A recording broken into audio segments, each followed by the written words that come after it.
காரணத்துக்கு தெரியல, எனக்கு ரொம்ப தர்ம சங்கடமாக போச்சு.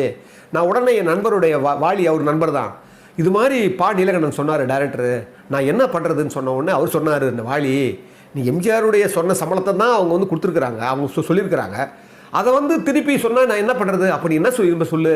அவங்க மறுபடியும் கேட்குற போது, இதை பாருங்கள், இது எம்ஜிஆர் ஃபிக்ஸ் பண்ண சம்பளம், அந்த சம்பளத்தை நான் வந்து குறைச்சி வாங்கிட்டேன்னா எம்ஜிஆர் ஃபீல் பண்ண மாட்டாரா, அதுக்கு தாங்க நான் பயப்படுறேன் அப்படின்னு ஒரு வார்த்தை சொல்லுங்கள், இதை சொன்னாலே போதும் அப்படின்னாராம் வாலி சார். உடனே பாருங்கள், அதே மாதிரி நீலகண்டன் சார் கேட்டாராம்.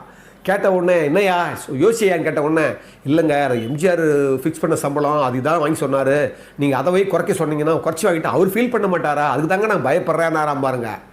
சொல்லி முடிக்க கூட இல்லையா, உடனே என்ன பண்ணாரா, தயாரிப்பு நிர்வாகி கூப்பிட்டு, இவர் சம்பளத்தை கொடுத்துறியா குறைக்காம கொடுத்துறியா முதல்ல சம்பளத்தை அப்படின்னா நீலகண்டன். அவர் சொல்கிறார், விஎஸ் ராகவன் ஐயா பாருங்கள், மற்றவங்களுடைய வாழ்வியலில் அவர் பேரை சொல்லி அவர் சொன்னதை அவர் சொன்னாலும் சொன்னால் கூட அவ்வளோ